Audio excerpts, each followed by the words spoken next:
जय श्री राम। आप सभी का जीवन मंगलमय हो।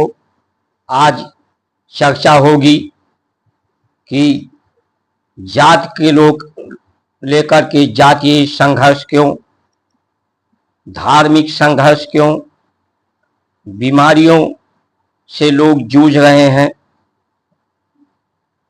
आर्थिक संघर्ष, बीमारियों से संघर्ष।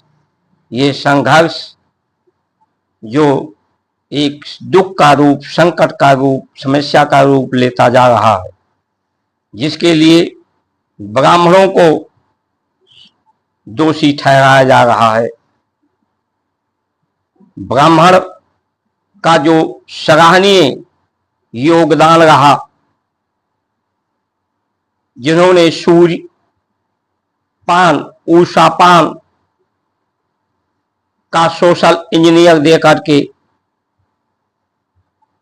कि इस शरीर में को प्रकाश से भर दो,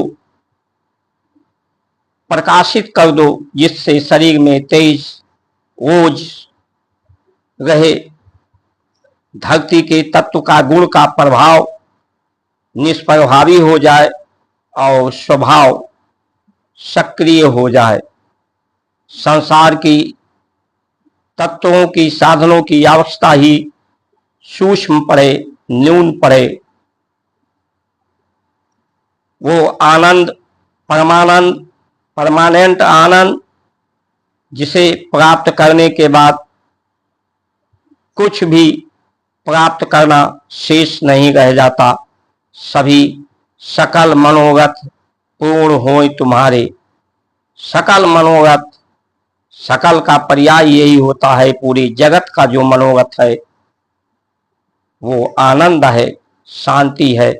वो आनंद, वो शांति असीम प्राप्त हो जाए, असीम आनंद। संसार के जो अधिकार प्राप्त करने वाले लोग हैं, दूसरे के अधिकार पर अपना अधिकार, दूसरे के जीवन के अवसर को, प्रसन्नता को, आनंद को जो तार तार कर देने वाले हैं, वो विचारधारा मुस्लिम विचारधारा रही है, अंग्रेज की विचारधारा रही है, जिन्होंने ब्राह्मण के प्रति नफरत, समाज में छुआछूत के नाम पर, जबकि छुआछूत एक संक्रामक बीमारियों से बचाने का एक विधान था, संज्ञान था।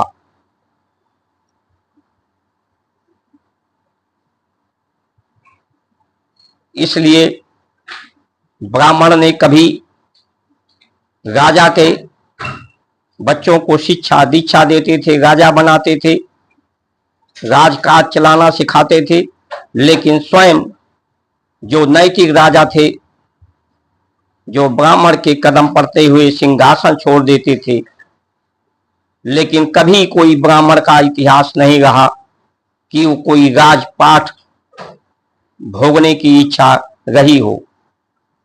सदैव वो झोपड़ी में गुरु लोग रहते थे। जो ब्राह्मण का जीवन सरल है,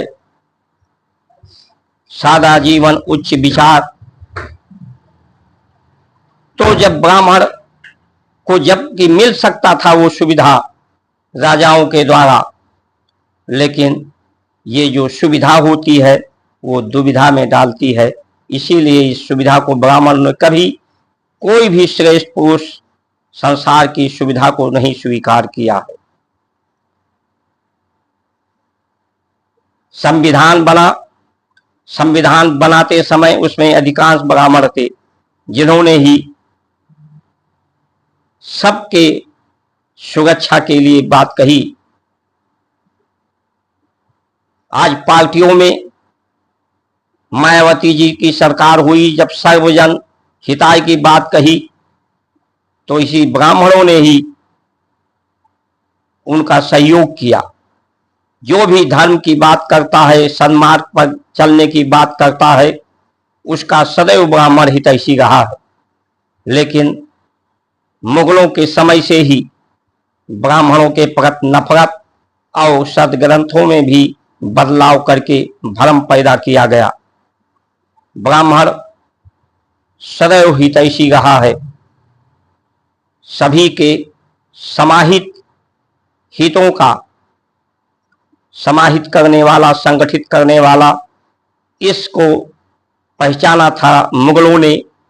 इसीलिए षड्यंत्र के तहत ब्राह्मणों के प्रति नफरत पैदा किया था कि ब्राह्मण ही है जो धरती के गुणों के प्रभाव को निष्क्रिय और स्वभाव प्रकाश को सक्रिय करके लोगों को सामर्थ्यवान बनाता है। ब्राह्मण की उपयोगिता, ब्राह्मण का अपमान, ब्राह्मण से दूरी होगी तो भारत के लोग कमजोर होंगे, बटेंगे, लालच में फंसेंगे। इसीलिए मंदिरों को तोड़ा, शास्त्र जलाए, और वही काम काशीराम जी ने भी नफरत ब्राह्मण के प्रति करके सिर्फ अधिकार, सत्ता, सुख प्राप्त करने का उद्देश्य रहा है। लेकिन ये उद्देश्य जो परमार्थी होता है, ब्राह्मण परमार्थी है, परमार्थी ही लोगों को संगठित कर सकते हैं, लोगों को बांटने से रोक सकते हैं। अनेकता में एकता ही धर्म का मूल है। इसलिए आइए समय रहते हुए हम सचेत हों। ब्राह्मण के द्वारा जो ब्रह्म विद्या है, आज सरकारें हमारी हैं, स्वतंत्र हो गए हैं, तो फिर इस हिंदू सनातन संस्कृति के साथ सौतेला व्यवहार क्यों? मस्जिद पर सरकार का अधिकार नहीं, मदरसा खोल करके उन्हें अपने धर्म की शिक्षा लेने का अधिकार है। किसी पर भरी चर्च पर अधिकार नहीं सरकार का, और किसी धर्म पर नहीं है, तो मंदिरों पर क्यों सरकार का आधिपत्य है? किस तरह से ये सौतेला व्यवहार है। इसलिए ये सौतेला व्यवहार आपके अधिकारों पर अधिकार प्राप्त करने का है, किसी का हित नहीं करने का है। ये स्वागत का है, परमार्थ का मार्ग नहीं है। इसलिए सजग हो जाएं। जय श्री राम।